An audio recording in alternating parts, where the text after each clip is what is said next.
Hola, ¿qué tal? Bienvenidos a este su podcast. Hoy tenemos una invitada internacional. Arlet, ¿cómo estás? Pura vida. ¿Qué tal?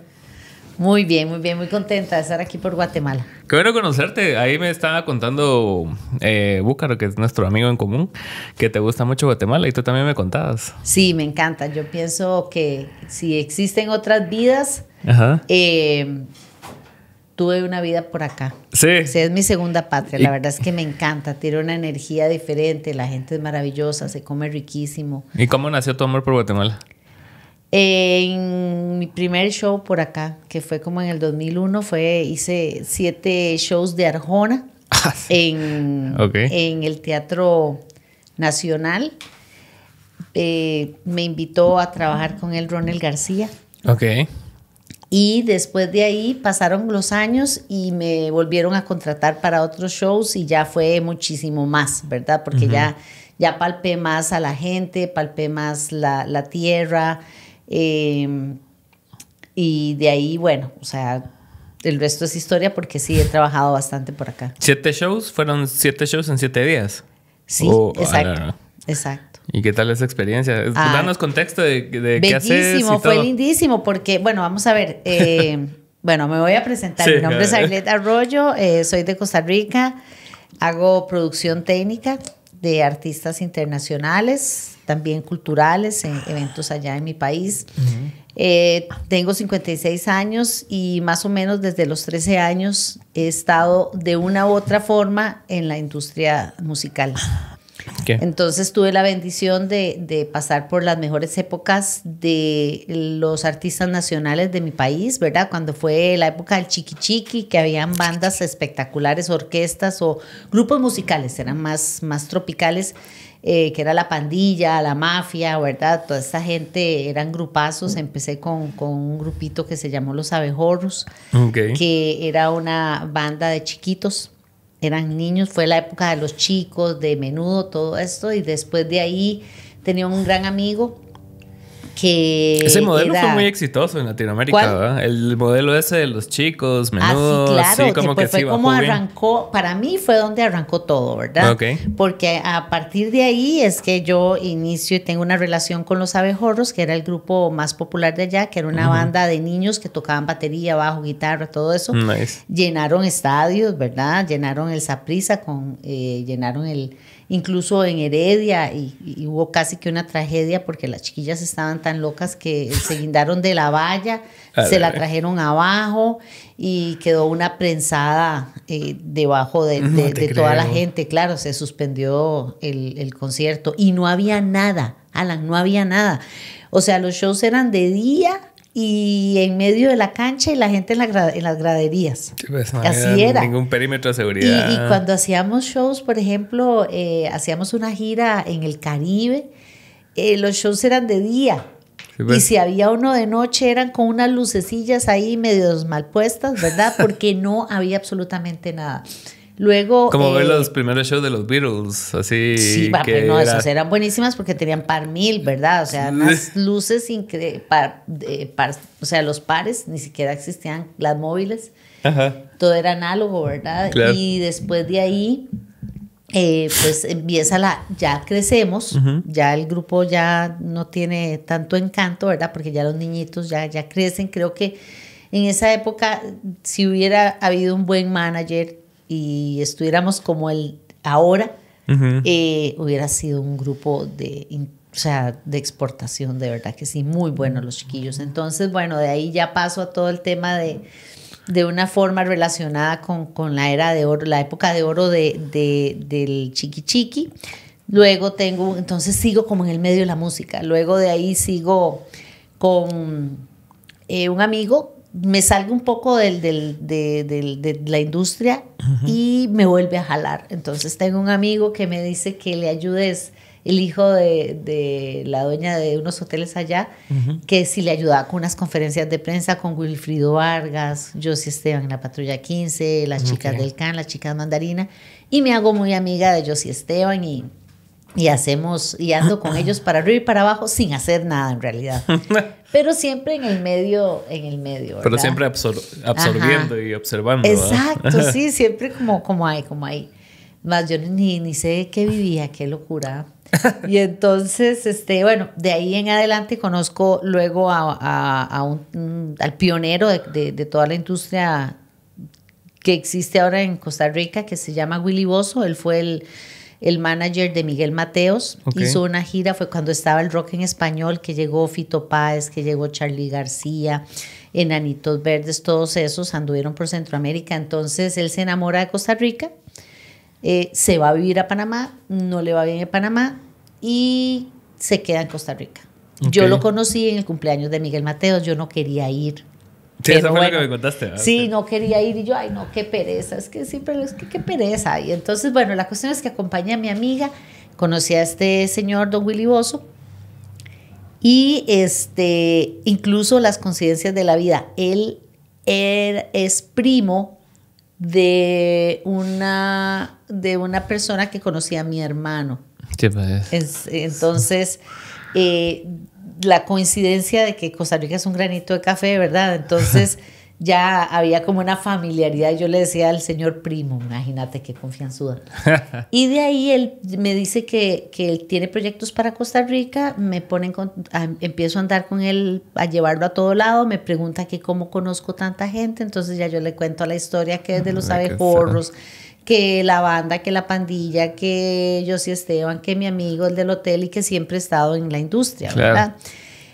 Y me dice que si le gustaría que yo trabajara para él, y yo, ¿cómo haciendo qué? Me dice, vos nada más aquí asistiéndonos. Entonces empiezo a asistir a la esposa como por un año. En ese año llegó Siempre en Domingo a Costa Rica, con Raúl Velasco, llegó Alejandra Guzmán, Thalía tenía el pirucho amarillo todavía, imagínate en esa época, o sea, es que los chavadaba. Yo andaba con Lucía Méndez, okay. Yo la andaba en mi carro, y a Pedro Reyes, que es un gigante de Televisa, ¿verdad?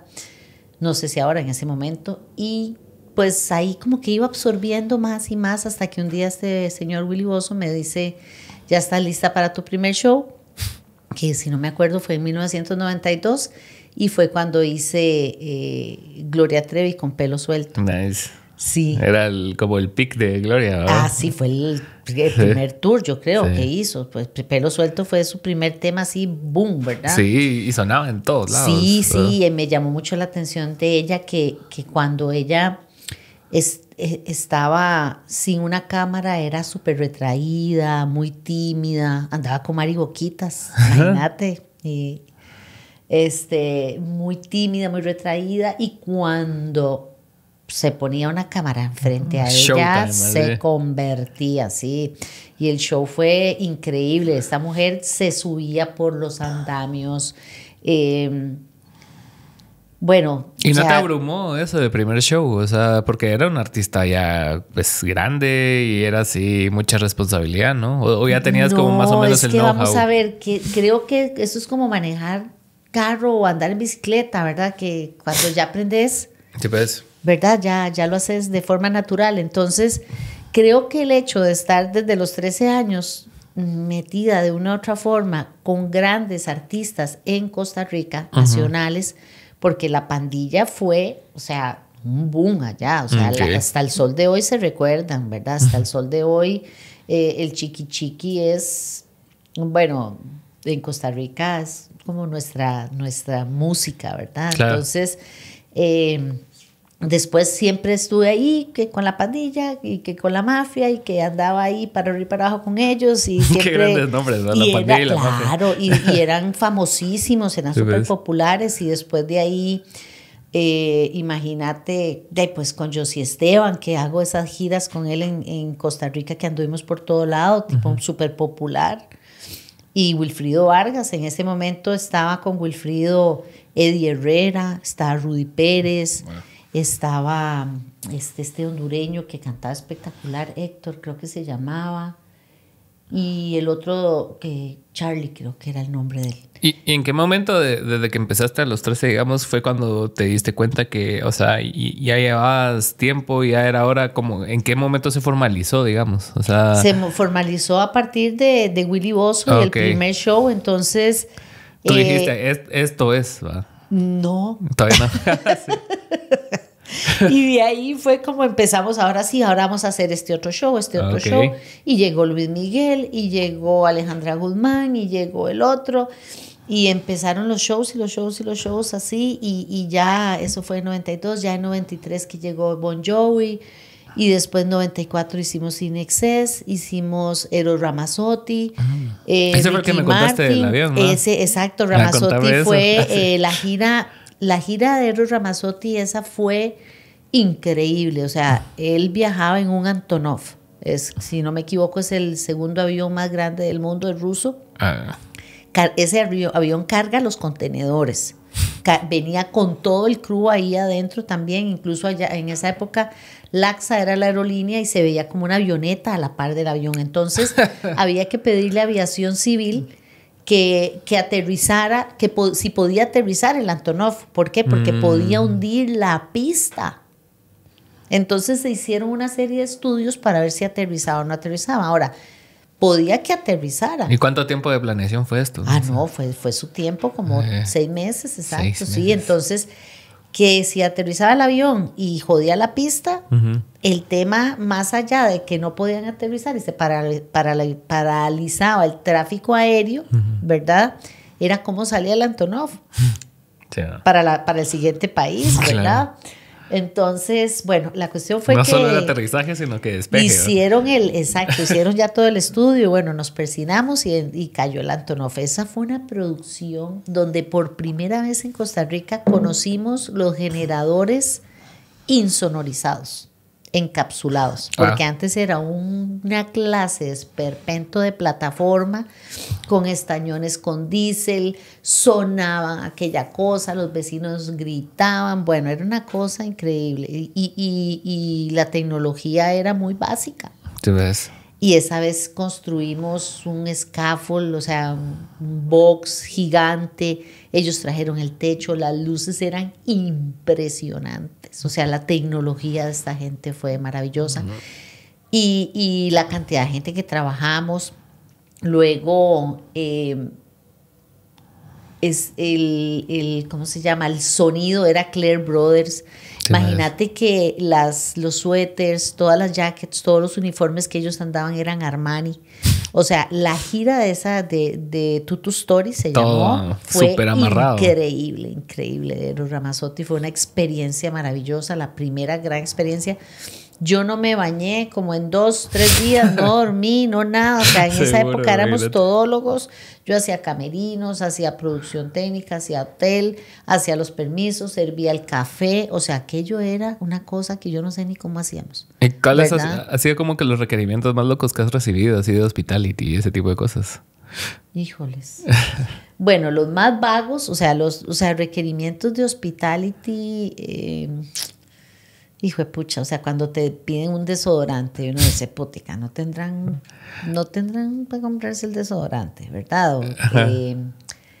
Híjole, que te piden desodorante, que te piden cigarros, que te piden chicles, y uno dice, putica, o sea, ¿cómo van a pedir eso? O sea, comprátelos, o sea, ¿cuánto cobras y vienes a pedir esas cosas, verdad? Y ahora como que no es tan estrambótico. En aquella época...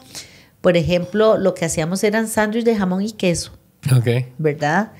Y ahora ver esos caterings que piden, que es una cosa, o sea, a veces desproporcionada de ver la cantidad de comida que también se bota, ¿verdad? Claro. O sea, duele mucho ver a veces que los artistas caen en esos excesos. Y bueno, de ahí en adelante, ¿verdad? Como te digo, sigue los shows con Bon Jovi, In Excess, Roxette, Ricky Martin, el primer show que hizo Ricky Martin cuando estaba chiquillo. Era colochos y sus aretitos, lo más lindo, es un tipazo. Y tuvimos una tragedia muy fea en Costa Rica en 1994 con Aerosmith. Todavía yo creo que la industria a nivel logístico y todo esto no estaba muy preparada y se hizo como una fila en la sabana que está al lado del Estadio Nacional, recta. Y entonces... empezó el show y la gente se volvió loca. Y la gente salió corriendo, entonces se hizo un tumulto. Las autoridades tuvieron una pésima decisión y fue cerrar las puertas porque no pueden hacer conteo de boletos. Se hizo una masa, las puertas volaron. Empezaron a empujarse. Exacto, quedó un muchacho abajo, Robinson Gamboa, jamás se me olvidará el nombre, en 1994, y él falleció. Falleció porque... Qué duro. Sí. Fue muy, muy dura esa experiencia. ¿Y cómo se atacan ese tipo de problemas, digamos? O sea, cuando pasan ese tipo de tragedias, ¿cuál es la responsabilidad de la productora, del artista? Ahí fue sobreseído este señor Willy Bozo porque hasta ese momento él seguía. Seguía haciendo todos esos shows. Él era la cabeza de la operación, sí, digamos. Sí, él era, exactamente. Y entonces él fue sobreseído porque también la Cruz Roja no había llegado. Claro. Entonces eso no ayudó y la mala decisión de las autoridades de haber cerrado las puertas fue grave. O sea, ahí lo que tenés que hacer es que entre todo el mundo. O sea, ahí vale madre. O sea, que entre toda la gente. Lo primero, el factor seguridad es primordial. Entonces también se aprendió. Nosotros tuvimos un production que se llama Chris Lamb en ese show, que era el que viajaba con Madonna siempre. Y él muy molesto, porque no se le dijo, o sea, el show continuó porque primero habría Mario Maisonave como modelo para Mar, que fue una bandota en Costa Rica, y él empezó y se siguió con el show y nada más nos dijeron afuera hay problemas, pero no sabíamos hasta qué punto. Entonces el tipo lo que decía es que si a él le hubieran dicho, él coge un caballo, porque hay policía montada, y él hubiera metido el caballo, porque él es cowboy. Entonces, él hubiera metido el caballo y hace que la gente se abra, ¿verdad? Entonces, la estampida se abre, se divide, como pasa con el ganado. Claro, Lo mismo, o sea, que la gente le tiene más miedo a un animal que a un policía. Por supuesto. ¿Verdad? Le pasan por encima al policía. En cambio, un perro, un caballo, reacciona. La gente tiene esa reacción. Entonces, él fue muy duro esa vez porque él decía que él había peleado en Vietnam y que él se había dedicado a hacer feliz a la gente. ¿Verdad? No a que muriera en sus shows. Entonces, fue de ahí, a partir de ahí es que Costa Rica empieza con mano muy dura, a empezar a hacer la tramitación de permisos, porque antes solo llevabas necesito policía, necesito Cruz Roja y pague un timbre y chao, ¿verdad? Claro.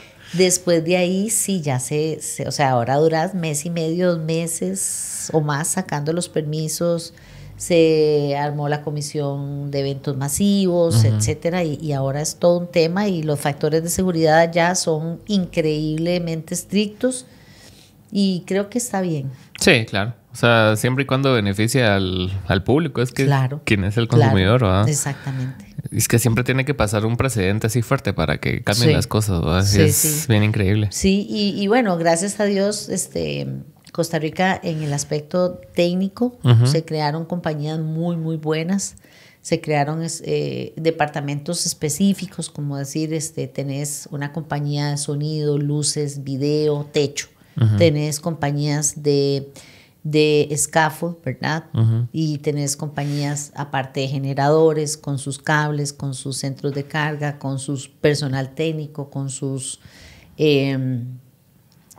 técnicos que te atienden, ¿verdad? No es que hay compañías varias de backline, hay compañías aparte que te dan servicio de camerinos, no es una sola compañía haciendo todo y tratando de cubrir todas las necesidades, que a veces eso no está bien. Claro. Entonces, este señor Willy Bozo empuja muchísimo la industria porque empieza cada vez a llevar artistas más importantes, más fuertes.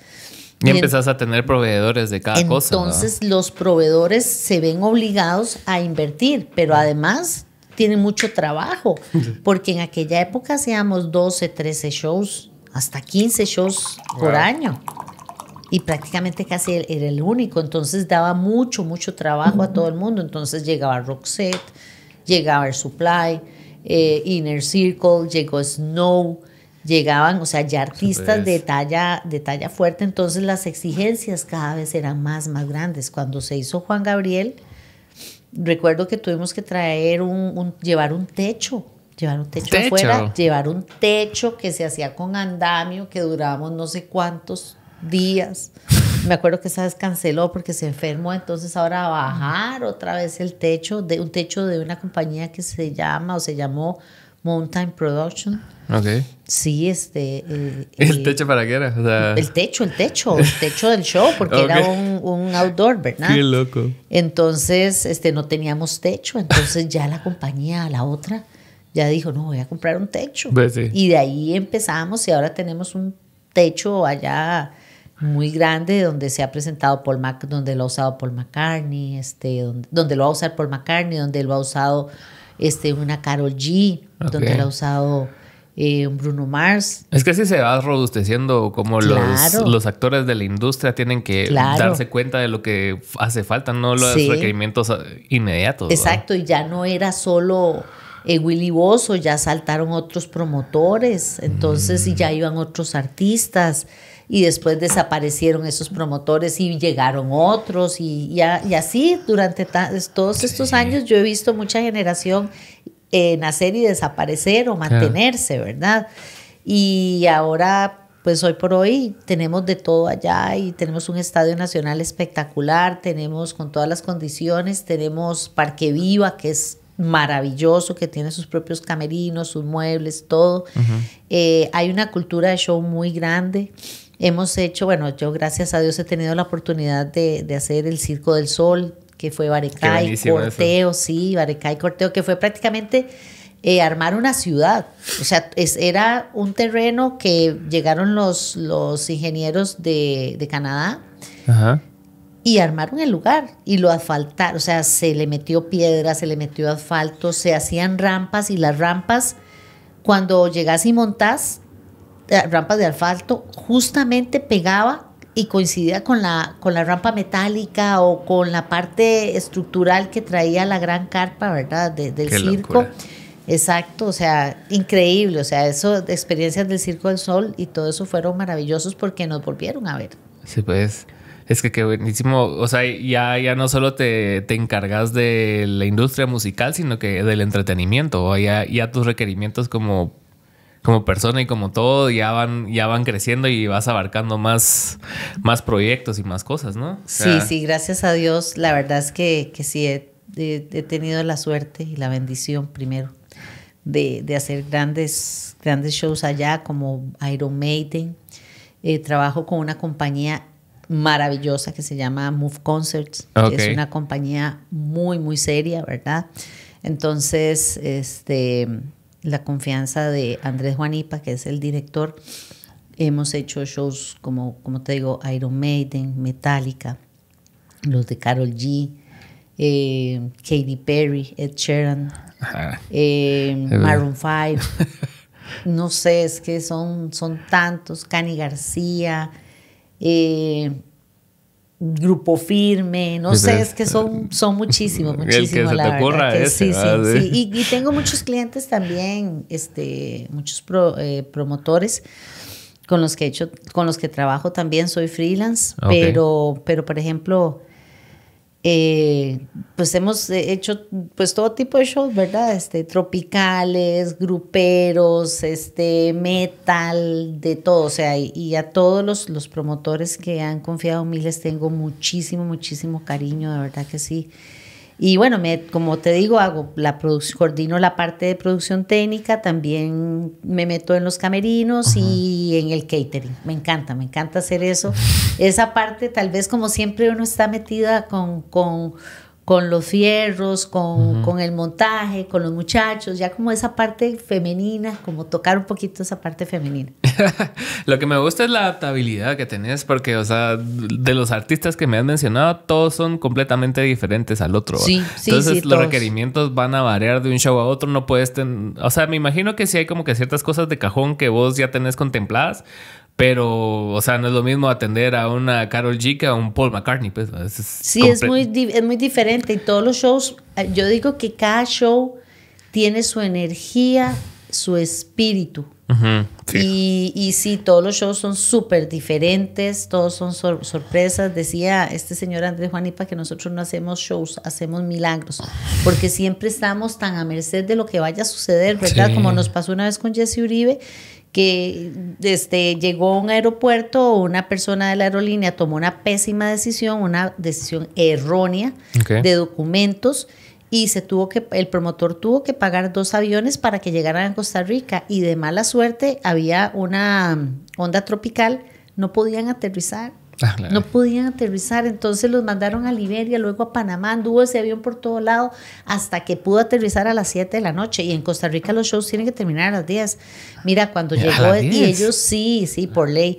Entonces, cuando llegó el camión con el equipo, ellos traían las consolas, traían los in-ears, traían los equipos. Mira, hasta la de prensa jalaba las maletas, los equipos, o sea, todos nos unimos y corrimos, y bueno, se montó y salió el show, gracias a Dios, sí, pero es muy duro.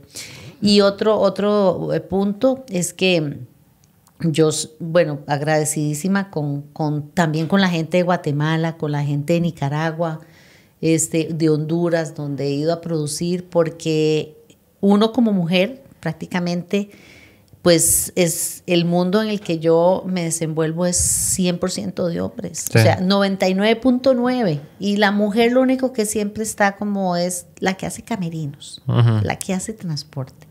No, entonces, la personal manager. Exacto, cosas así, pero local, me refiero a lo local, ¿verdad? Entonces, el mundo de hombres en el que yo me desenvuelvo, o sea, ellos no hacen lo que uno diga, lo que uno quiere, sino lo que se necesita. Entonces hacemos mucho equipo con la gente de estructuras, que para mí es valiosísima, con la gente de generadores, con los stations, con las compañías. Aquí en Guatemala hay compañías que yo tengo amistad de hace muchos años y que quiero muchísimo. Entonces, como mujer no ha sido fácil, o sea, del 100% tal vez habrá un 1% que es así como que no le gusta mucho las mujeres en un escenario, pero el 99% compensa ese 1%, digo yo, aunque son bien ácidos. Ese 1% son poquitos, pero ácidos.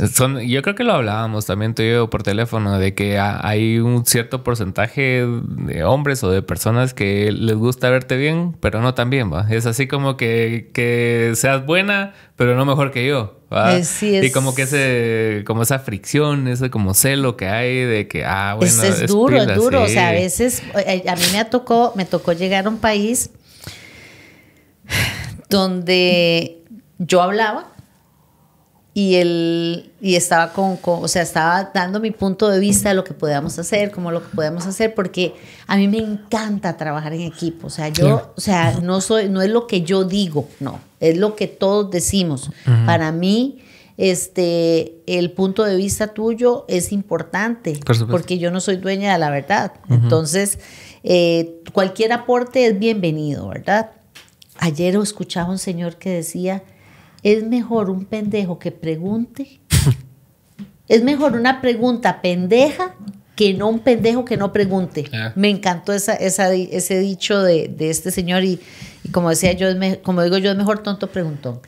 Entonces, me encanta preguntar. Si no sé, pregunto. O sea, me decía un production manager muy bueno que se llama Rolly Garbalosa, me decía: no tienes por qué saberlo todo. Una vez que me mandó a una gira con... A veces está esa presión, ¿no crees? Sí, de saberlo todo, porque ponete, sobre todo en espacios así de conversación, ponete que a veces como que tenés esa presión añadida de querer ser experto y todo, y te da miedo decir no sé. Es que decir, eso es ser humilde, claro. Y eso es, de ahí parte el conocimiento. Entonces Rolly me manda una gira de avanzada con Arjona y me dice: te voy a dar 2 consejos. 1, no confíes en nadie. O sea, nunca lo agarré. 2, pregunta todo. No tienes por qué saberlo todo. No tienes por qué saber absolutamente todo. Y de verdad, si yo no sé, yo pregunto. Claro. O sea, yo llamo al de generadores, mira, ¿qué te parece esto? Así, así, así. No, sí, me parece ok. No, es mucho, ¿verdad? Y les pregunto, no tengo por qué saberlo todo. Yo llamo al rigging, yo no soy rigger. Para eso hay un departamento de riggers, ¿verdad? Entonces, hacemos equipo y yo me alimento del conocimiento de ellos, pero no tengo por qué saberlo absolutamente todo.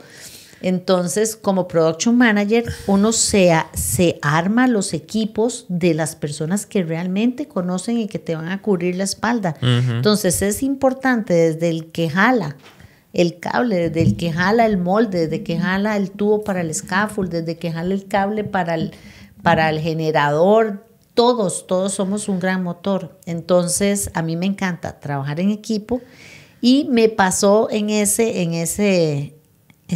vez que yo hablaba y preguntaba y decía cómo lo podemos hacer y el que era como el encargado del montaje de estructuras no me veía. No me veía y entonces le respondía al hombre, al muchacho que estaba a la par mía. Irrespetuoso. Sí, le respondía a él. Entonces yo volvía a decir algo y él le respondía al otro, pero a mí no me veía, a mí no me contestaba. Y te digo una cosa, se siente uno muy mal, se siente uno muy feo y te baja un poco te llega a tocar el autoestima, ¿verdad? Es muy duro, o sea, es feo, es doloroso. Incluso sin verlo tan lejos, es así cuando tenés una pareja o algo así y van a un restaurante, rápido el mesero asume que el hombre es el que va a pagar, ¿va? Y él le lleva la cuenta, él le hace las preguntas primero y todo. Sí, es como que una cosa que está bien impregnada en la mayoría de personas, ¿no? O sea, no me puedo imaginar estar en una circunstancia que no me puedan ver a la cara y que contesten al de la par, ¿va? Sí, es muy feo. Y sí me ha pasado varias veces y bueno, yo trato de llegar, de conversar, de decirles, a veces me peleo. Claro. Sí, me peleo o hago feo. Re feo. ¿Verdad? Eso sí. Es que también en una industria tan competitiva tenés que darte tu lugar, pues tampoco puedes dejar que te pasen encima, ¿no? Sí. ¿Verdad? O sea, está bien peace and love y todo lo que querrás, pero hay ciertas cosas que a mí sí me ha pasado que si yo me tengo que subir a una silla y pegar 4 gritos y ordenar a la raza, sí lo hago. O sea, sí es... Sí, claro. O sea... Hay que hacerlo a veces. ¿Y cómo haces para manejar ese tipo de circunstancias ya en lo personal? Porque cuando estás en el rush del momento, tal vez reaccionas y cosas así y después lo analizas. ¿Cómo es tu forma para lidiar con los problemas, ya sea de producción, personales? O sea, ¿tenés algún tipo de escape? Ay, Dios. Pucha. Venirme a Guate. No, vamos a ver. Gracias a Dios, desde que pasó la pandemia, en pandemia, bendito Dios, no paré de trabajar. ¿No? ¿Y qué tipo de eventos hacías? Fíjate que me pasó que el ministerio me llamó la productora en ese momento del Ministerio de Cultura y me contrató para hacer outsourcing del departamento de producción. Y en eso entró la pandemia. Qué loco. Y entonces se hizo un programa que se llamaba Aquí Cultura.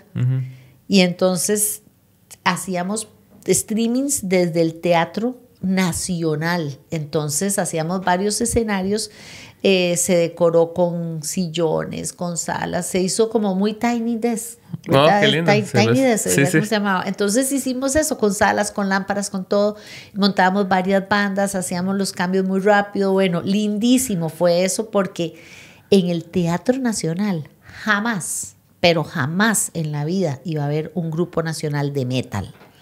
O de reggae, ¿verdad? Me gusta mucho de eso del Teatro Nacional de Costa Rica, que le abre el espacio a muchos artistas independientes. Claro, ¿no? El Ministerio de Cultura logró eso y fue, bueno, maravilloso, porque claro, los artistas jamás se imaginaron que iban a poder tocar un día en este lugar y se hacían fotografías lindísimas, subían los streamings, o sea... fue maravilloso porque hubo metal, hubo salsa, hubo merengue, hubo de todo. Y en el Teatro Nacional. Y el teatro es bien lindo. Aquella joya. Sí, espectacular. Sí, es hermoso. Yo sigo mucho a estos chicos de Magpie. Magpie. Ah, sí, tan lindo, muy chiquillo. Sí, y pues tocan bien seguido en el teatro. Sí, con la Orquesta Filarmónica. Sebastián hizo una cosa maravillosa. Sebastián, yo en Costa Rica hago el Rockfest. He hecho muchos Rockfest con el capo de capos, el rey del rock, Ernesto Aducci, que junta un montón de bandas. O sea, tiene años y él junta, no sé, hace 2 escenarios y mete 12 bandas arriba en un escenario y otras abajo, por ejemplo, en Parque Viva, y otras 12 bandas. Es una locura lo que hace. Y entonces tengo muy buena relación con todas las bandas allá de Costa Rica, son buenísimas también. Sí. La Municipalidad de San José me ha contratado ahí como para transitarte donde van bandas todos los días, a diario, y tengo un gran cariño por todos ellos. Y las 2 veces que he ido a Costa Rica ha sido precisamente para ir a tocar, porque yo también soy artista y tengo una banda. Qué bueno. Ajá. Y la primera experiencia que tuvimos fue 2022 y la segunda 2023. ¿Y con quién? Fuimos la primera vez con Polar, que es una banda de... no me acuerdo. Es el mismo vocalista de Alphabetics. De Alphabetics, Ajá, él va. Ajá. Y también con estos chicos de Islas, que es una banda Islas, más o menos nueva. Ajá. Y la primera experiencia fue de estar allá 4 días haciendo medios, y tuvimos 2 shows. Uno con ellos y otro con San Cecilia. Ajá. San Cecilia acaba de abrirle a Interpol. Nice. Estuvimos allá con Interpol. Hace todo el sentido del mundo. Sí, le abrieron a Interpol, que tuvimos el show el mes pasado. Es más, el mes pasado hicimos Interpol y Louis Tomlinson. Y el año pasado fuimos igual a London Room, creo que era en el centro de San José. Y tocamos con Islas y Alphabetics. Y después con Islas nos fuimos juntos a México. Ay, qué bien. Sí, Ajá. Sí. Entonces sí, o sea, las 2 experiencias que he tenido de ir allá han sido buenas. Sí, claro. Sí. Qué bueno. Bueno, cuando llegues, allá está tu casa, ¿verdad? Buena onda. Pero me gusta mucho tu camino, porque, o sea, a pesar de que empezaste muy joven, has sabido como sobrellevar toda la carga y responsabilidad que lleva un show, pues, porque a pesar de que es entretenimiento, tiene que verse desde la perspectiva también de cuidar a la audiencia y al equipo. Claro, por supuesto. O sea, es que todo es cuidar al bebé, es cuidar al vamos a ver, como me decía a mí. Y es algo bien frágil también. Claro, es que es el bebé, es como me decía a mí esta señora, Elina de Simone, que es la esposa de Willy Bozo. Mis mentores me decían, pan para hoy y hambre para mañana no aplica. Entonces, a mí siempre me quedó eso en la cabeza. Entonces, es siempre cuidar no solo la producción, cuidar al promotor. A veces hay que cuidar al promotor de sí mismo, porque a veces son peligrosísimos, hasta atentan contra ellos, contra el show. Cada locura que hacen, ¿verdad? Primero están locos para andar poniendo ahí la cabeza en cada show, ¿verdad? O sea, son una raza. Y bueno, después, pues por dicha que confía en uno, y uno siempre trata de protegerlos y de cuidarlos. Pero sí, yo súper agradecida con lo que Dios y la vida me ha dado. Aquí en Guatemala he tenido unas experiencias. O sea, me tocó hacer la gira refrescante Pepsi. Ok. ¿Tú fuiste la que le hizo? Me tocó J Balbi y Chino y Nacho. Ok. ¿Esto fue cuándo? 2017, por ahí. No, ni me acuerdo ya. Hace años. Y me acuerdo que íbamos en la microbús, íbamos todos. Los de montaje, los de backline, los de los eléctricos. Un gran amigo que tengo acá, el Oso. Luis Pedro Carrete, que lo quiero montones. Estaba el Chino, me acuerdo, en paz descanse. Y bueno, íbamos ahí en la gira. Y me acuerdo que iba a un lugar tan frío, pero o sea, helado. Y los muchachos agarraron una bolsa de basura, me la dieron para que yo me metiera en la bolsa de basura, me hicieron uno en la garganta y me pudiera calentar del frío el que íbamos en la gira. Qué locura. Y así, ¿verdad? O sea, una camaradería increíble, anécdotas muy bonitas aquí en Guatemala. Esos viajes así en grupo siempre son así interesantes, ¿no? Siempre tienen lo suyo, o sea, vas viendo así cómo son las personas. Gozábamos montones, exacto. O sea, me tocó Panajachel también hacer una vez en una Semana Santa y yo no sabía esto que es como un... ¿cómo se llama esta palabra? Un comportamiento de la naturaleza que se llama algo del chocomil. Chocomil, sí. Bueno, pues entonces estoy yo en el montaje y arranca el chocomil, aquel viento, aquella cosa, y yo decía, viene una tormenta, traigan plástico, traigan bolsas de basura para tapar las luces, traigan esto. Y me decían, calma, es el chocomil. Sí, todo, sí, bueno. Entonces ya yo sabía que a esa hora iba a pasar eso, entonces ya no entraba en pánico. Me gustó mucho algo que dijiste de que no es necesario saberlo todo y es un valor bien grande que muchas veces no lo tenemos presente, ¿va? Y lo ves en las grandes corporaciones que se arman de equipos porque, o sea, no tenés que ser experto en todas las áreas, pues siempre va a haber alguien que sabe más que vos en cierta área y vos te puedes apoyar en eso, más siendo production manager, ¿va? Vos tenés que confiar en las personas que contratás, confiar en su experiencia y en su conocimiento, ¿va? Claro, o sea, siempre hay que preguntar porque si uno no sabe, o sea, vamos a ver, en cada proyecto se arriesga demasiado, o sea, el promotor arriesga demasiado. Entonces, si uno siempre va a haber alguien que sepa más o menos que uno. Entonces, uno tiene que tener la humildad para llegar y decir, no sé, no conozco, no entiendo. ¿Me puedes explicar? Porque si se hace uno el inteligente y el vivillo, por ahí mete la pata y se trae abajo una producción. Sí. Y en el plano más así personal y espiritual, ¿qué cosas te gustan? En el plano personal me gusta estar como muy en casa, muy en silencio, muy en calma, porque no conozco mucho la calma. O sea, desde que... Bueno, cuando fue la pandemia no paré. Terminó la pandemia, acabó la pandemia y entonces no paré hasta hace 15, 22 días.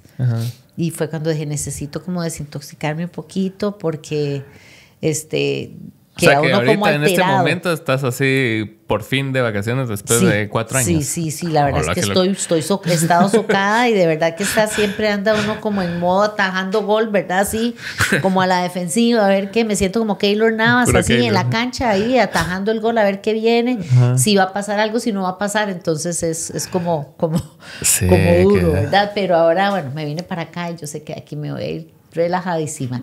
Y en el plano espiritual, soy una enamorada de Jesús, pero desde el punto no religioso, más filosófico, no es religión, es relación.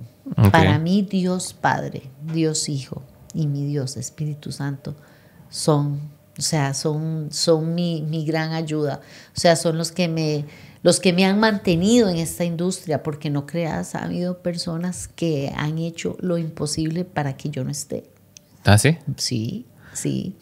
Y entonces... Es como tu ancla, digamos. Sí, entonces yo todos los eneros llego con mi agenda, llego con mi calendario, llego y les digo, doblo rodillas humildemente y les digo, aquí está la agenda, aquí está. Ustedes escriban qué hago y qué no hago. Y no me acuerdo si fue Abraham o Moisés. Tengo que averiguar cuál. Siempre se me olvida cuál de los dos era. Que me encantan los personajes de la Biblia, me fascinan. Le dijo al Señor, si no vas conmigo, no voy a ningún lado. Y yo le digo lo mismo. Si no va conmigo, no voy a ningún lado. Abre y cierre puertas. ¿Por qué? Porque a veces somos como chiquitos malcriados que queremos estar en algún lugar. Pero ¿y si no es la voluntad de Él? Claro. Entonces yo soy interesada. Yo le digo, si es su voluntad, yo voy. Si no es su voluntad, no voy porque me va a ir mal, me va a ir como en feria. Muchas veces tenemos esa voz interior, ¿verdad? Que nos dice mucho lo que tenemos y no qué hacer, ¿verdad? Y cuando nos vamos en contra de esa voz interior, usualmente pasan cosas buenas. Exacto. Malas, a mí una vez yo hice algo que no tenía que hacer y él me habló al corazón y me dijo, no os unáis en yugo desigual. Y yo le dije, pero ¿cómo? Si yo no estoy ni casada. Y me dice, hasta en los negocios. Y yo dije, qué buena lección. Entonces, desde el punto de vista espiritual, Sí, soy una enamorada de Jesús y enamorada de las historias de la Biblia, de esos grandes hombres que fueron de carne y hueso, como José, ¿verdad? Como Moisés, como esos profetas, Isaías. Sí, los respeto muchísimo. Fueron grandes hombres y, como digo, de carne y hueso. ¿Y la religión en sí no te gusta mucho? ¿O sí te gusta? Mira, vamos a ver. Siento que todas están de una forma u otra muy ligadas. La católica me encanta, me fascinan los rituales. O sea, el matrimonio, qué lindo como son las bodas, ¿verdad? En esas iglesias. Me encanta los bautizos, los funerales son tan solemnes, tan lindos, ¿verdad? Algo que la parte cristiana es más práctica, ¿verdad? O sea, ¿verdad? No tienen tanta cosa. Me encanta, me aburre a veces, con todo respeto, como que las prédicas me parecen como aburridillas, ¿verdad? De la parte cristiana me fascinan las prédicas, me fascina el estudio de Biblia, me encanta cómo profundizan, me encanta un Armando Alducin que ve todo a nivel geopolítico, escatológico, ve todo, o sea, bíblico, es que siento genético, o sea, tipo es increíble, y un Chuy Olivares o un Dante Gebel que es increíble, ¿verdad? Entonces eso me gusta mucho. Ahora, me gusta también mucho el tema de la parte budista, de esa parte zen, calma, serena, tener esa parte como de compasión, ¿verdad? Yo trato mucho de buscar siempre ese equilibrio, incluso en los equipos míos de producción que yo armo, yo trato de que todos estemos muy, muy en armonía, de que tengamos... que viviremos todos igual, que viviremos todos en que no haya una piedra ahí en el zapato, que no llegue gente, la manzanilla de la discordia, ¿verdad? Que no llegue gente así, o sea, es muy duro porque el medio nuestro es muy difícil. O sea, hay que lidiar con muchos temas de los artistas, de las producciones, de si no se venden las entradas, si se venden, si llueve, si no llueve, si llegó la carga, si no llegó, si el vuelo se atrasó, si no te dan un descuento, si los números no dan, hay mucha cosa. Entonces hay que armarse un grupo que vibre en la misma... en el mismo espíritu. Entonces, ¿entendés esto? Por ahí yo le digo a un pastor que vibremos y él, imagínate, dice como que vibremos, ¿verdad? Entonces, soy como que tengo un revoltijo ahí, pero para mí la fuente principal es la fuente principal de todos, que es el gran yo soy, ¿verdad? Sí, me gusta mucho eso porque he leído mucho al respecto, ponete con Phil Jackson, el que era entrenador de los Bulls en los 90s y los Lakers después. Y él no era muy religioso tampoco, pero se crió siendo religioso y después como que empezó a interesarse en la cultura nativoamericana y todos esos rollos. Eso es lo máximo, por Dios. O sea, yo aquí, los mayas, o sea, yo a todos los quiero abrazar. O sea, yo aquí, o sea, yo voy a Eximche y me encuentro una familia que van ahí, no sé... Y yo a todos los quiero abrazar. Es más, en San Antonio Palopó me vestí todo así, lo más linda, con mi huipil, con mi corte, todo. Te viera el fotón que tengo ahí en San Antonio Palopó. Sí, eso es esas culturas, los verdaderos nativos americanos. Claro. No esa mezcla que hay ahora ahí en Estados Unidos.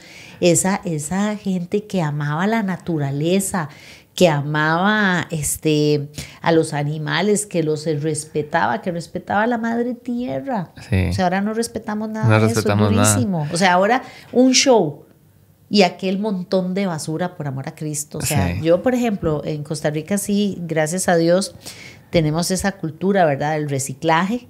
Entonces, los conciertos, la gente de limpieza hace el reciclaje, hace la separación.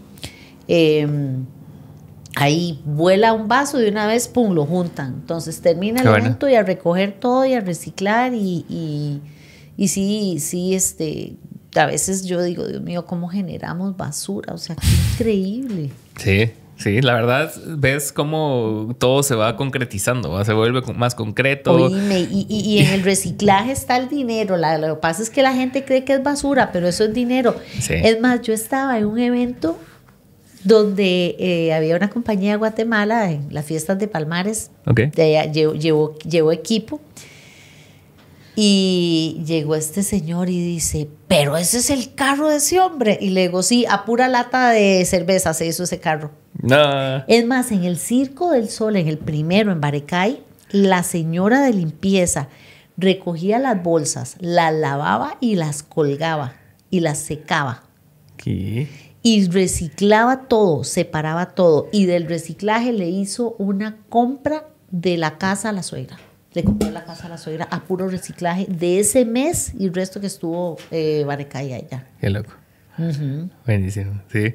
Y lo que te iba a contar de Phil Jackson, perdón, sí. Era que como y él entrenaba equipos, entonces a él lo que le gustaba era que todos entraran en la misma sintonía, porque en la misma sincronicidad que crea esa sintonía, digamos, sí.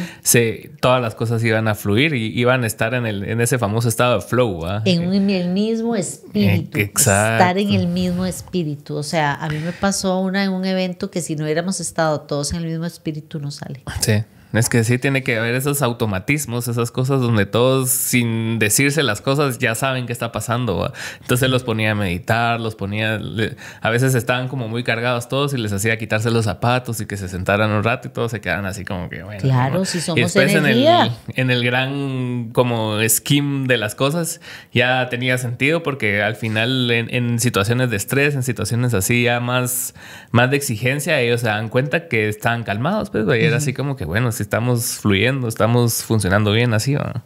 Claro, si nosotros somos energía, por eso nos jala la cocina o nos matan los rayos y todo eso, porque somos energía. Entonces, a veces andamos tan cargados que necesitamos ese tipo de ayuda. Claro.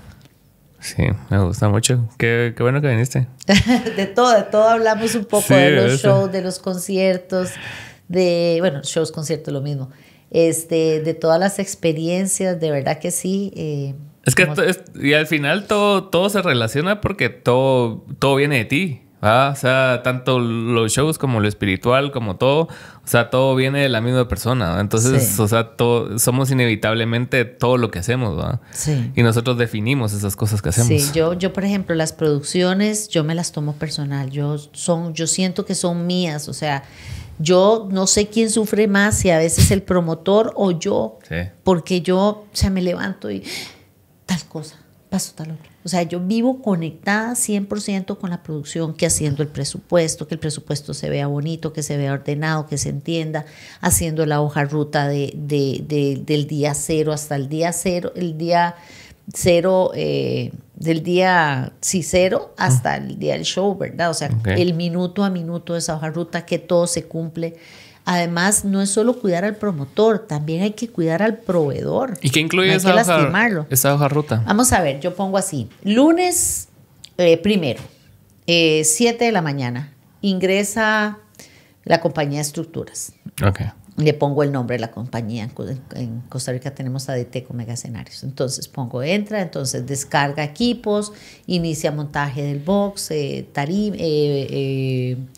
tarima, áreas de trabajo. Entonces, obviamente me pongo de acuerdo con el encargado del montaje, porque yo tengo que respetar su logística. O sea, cuántos camiones tiene, va a hacer 2 traslados, si va a hacer un solo traslado, tener las tablas. Estoy hablando de un estadio, ¿verdad? Si tenemos que tengamos las tablas para rodar los equipos, porque hay que cuidar el tartán del estadio.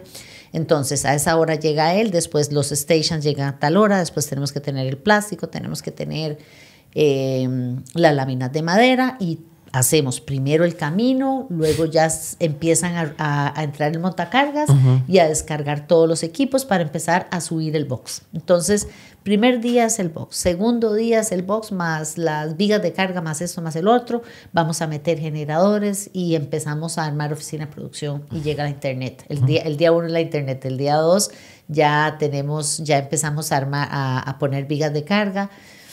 Y entran los riggers, entonces ya empiezan a hacer los puntos. El tercer día ya empezamos que entra el techo, que llegan los toldos, llegan los camerinos, o sea, todo bien minucioso y nada puede chocar con nada. Sí.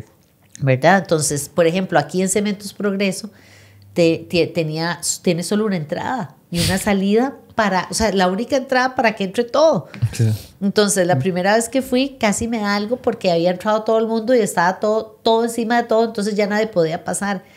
De ahí ya ordené todo el tema y entonces hacíamos horarios de entrada y de salida. Entonces, un carro cargaba y otro descargaba. Entonces, hacíamos como dos espacios, uno para cargar y otro para descargar. Entonces uno iba por acá y el otro venía por acá y no chocaban, pero eran así como todos como loquitos rompiéndose la cabeza, todo el mundo quería entrar y salir al mismo tiempo. Claro. Y al final ya nadie salía ni entraba porque estaba todo atorado ahí. Todos estaban así uno tras otro. Exactamente, exacto. Entonces todo eso soy como muy ordenada. Me encanta el orden. Es indispensable, ¿no? Me encanta el orden, me encanta la limpieza.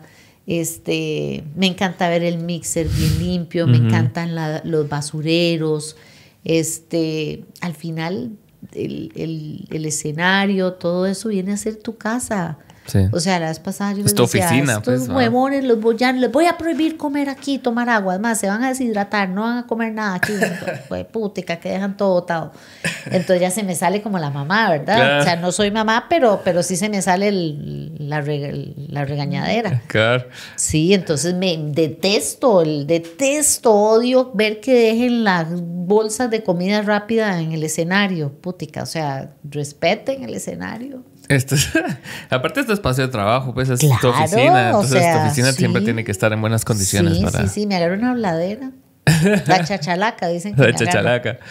Que te iba a preguntar otra cosa. ¿Y has visto como muchas diferencias entre la forma de trabajo que tenés allá con acá y en diferentes países o se conserva como una línea? No, hay mucha diferencia. ¿Sí hay mucha? Sí. Hay mucha diferencia. ¿Por qué la diferencia? Porque... La cultura, ¿no? Siento que sí,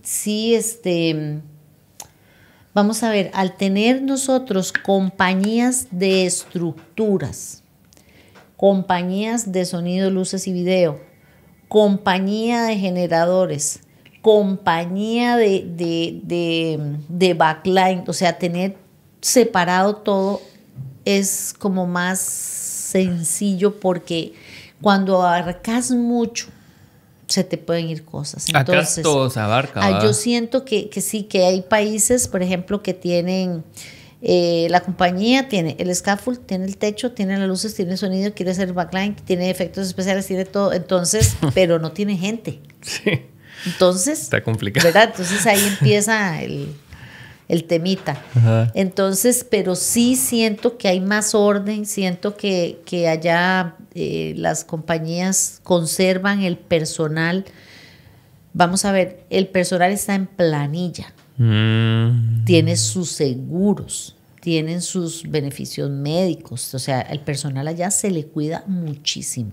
Sí, la industria como industria está mucho más desarrollada. Totalmente, ¿no? O sea, allá el personal, aunque jale moldes, tiene que andar su casco, tiene que andar sus zapatos de seguridad, tiene que andar sus chalecos, tienen que andar uniformados, tienen que tener su póliza RT de riesgos del trabajo y la mayoría están en planilla. Los outsourcing también están, pues también tienen que estar dentro de un RT, se ha preparado, o sea, no es que hoy trabaja aquí o mañana ya, no, es el mismo equipo de estructuras freelance trabaja para varias compañías. Uh-huh. Entonces está como más ordenado, más organizado. Entonces ya sabes que si van a ir 30, ya son los mismos 30 que trabajaron con aquel. Entonces el trabajo con la otra compañía, con la competencia. Entonces, son tipos, hay gente de altura que te sube a 24 metros, porque uh-huh. ahora los scaffold tienen muchas alturas, sobre todo los shows anglos. Y la compañía de sonido, luces, video, tienen en planilla gente que lleva 25, 30 años de trabajar con ellos, que ya son a ojos cerrados, te montan todo, son súper ordenados, O sea, es impecable el trabajo de ellos, la verdad que sí, o sea, son muy, muy ordenados a la hora de tirar los cables, a la hora de montar, o sea, descargan en orden, o sea, si llegan a descargar un camión, no es que dejaron al fondo lo primero que tienen que montar, sino, ¿verdad? Claro, es al contrario. Sí. Entonces tienen ese orden, entonces sí. Yo siento que aquí está precisamente estoy leyendo un libro acerca de la revolución del 44 y todo ese tipo de cosas, ¿va? Y como que he notado como cosas que culturalmente hemos heredado durante 200, 100 años aquí en Guatemala, ¿va? Y es ese ethos de la mano de tener una mano de obra barata, ¿va? Sí. Y que no permite que se formalice esa como mano de obra barata, porque después se pone cara. Es que si ellos crecen, es que es muy, muy loco. Hay países de Centroamérica que yo digo, le gusta, y perdón que diga esto, pero en serio, o sea, como que necesitan que la gente esté bruta. Sí. Que esté bruta, porque entre más brutos y entre más necesidad, más los manejo, más los pisoteo, más los jodo y más dinero me queda a mí. Yo no quiero puede sentirme ser eso. Bien. Que no me agradezca por pagarle 100 pesos cuando se merece ganar 1,000, claro, 2,000. ¿No? O sea, por ejemplo, en Costa Rica se escandaliza. Bueno, Costa Rica es un país muy caro. Sí, muy, muy, muy caro. Entonces, hasta nosotros lo vemos caro. Entonces, por ejemplo, yo soy de las que pienso como encargada y responsable del montaje. Si yo como con $10, si yo almuerzo, si mi almuerzo cuesta $10 o $15, por hablar en dólares, mi station también. O sea, todos vamos a ir frente al Estadio Nacional o por Parque Vía o en el venue que estemos, todo lo que está alrededor cuesta eso. Entonces, eso me va a costar, eso le va a costar a él también. Entonces, ¿por qué le voy a dar $5 para que coma? Claro. No, o sea, no está bien, no está bien. Ahora, allá me encanta que, por ejemplo, las compañías les llevan la comida a los muchachos. Entonces, pero les llevan muy buena comida. O sea, arroz, bueno, lo que llaman casado, arroz, frijoles, buena carne, picadillos, su buena ensalada. Uy, qué bueno el pinto. Si es desayuno, pinto, huevo, natilla, queso, salchichón. O sea, que yo no sé cómo hacen, 3 estómagos tienen. Bueno, a mí me encantaría comer así, si no engordar. Entonces, se los cuida demasiado y se les paga bien. Se les paga bien. ¿Por qué? Porque los necesitamos. Claro. O sea, la industria los necesita. O sea, yo sin esos muchachos no saco un show de Karol G. No. Que viene con 30 furgones. Sí. ¿Verdad? Entonces, ¿quién te arma todos esos furgones? Y muy importante, ¿verdad? terminando, o sea, nosotros hacemos horarios de 12 horas. O sea, nosotros entramos a las 7 de la mañana, a las 7 nos vamos, o a las, ponele 9 de la noche. ¿Y cómo la paga ella? ¿Por hora o por día? Por día. Okay. Sí, exacto. Entonces, los que ganan mucho, yo a veces sí me hago un acuerdo porque tampoco quiero joder al promotor. Sí. Pero si yo tengo un stage que gana $100 diarios y son 15 días, negocio. Entonces, en lugar que sean $1,500, uno le dice, bueno, ajustemos a 1,200, ¿verdad? Pero ¿por qué? Porque uno tiene que ver que durante esos 15 días él va a gastar. Él va a gastar en el Uber, o va a gastar en el bus, o va a gastar en las comidas. ¿Y por qué hablo de un Uber y por qué no de que coja un bus? Porque a veces salimos a las 11 de la noche o a las 10 de la noche, o a veces el bus dura mucho más en llegar. O sea, en lugar de llegar en media hora, va a llegar en hora y media, ¿verdad? Entonces, en esto necesitamos rapidez. Entonces, por ese lado, sí nos cuidamos mucho. Vamos a ver, no es que yo los voy a sobreproteger y los voy a cuidar, porque no, es que ya es cultural. Claro. Ya es cultural. Nosotros no amanecemos montando. ¿Por qué? Porque para eso preproducimos. Preproducimos, nos ordenamos, las compañías llevan los equipos bien, en buenas condiciones, llegan los camiones a tiempo, se hace una hoja ruta de montaje, cada quien se responsabiliza, se la toma en serio, el personal llega en buenas condiciones. Entonces, por ese lado, todo fluye muy rápido. A las 10 de la noche, ponele 9 de la noche, ya nos estamos yendo.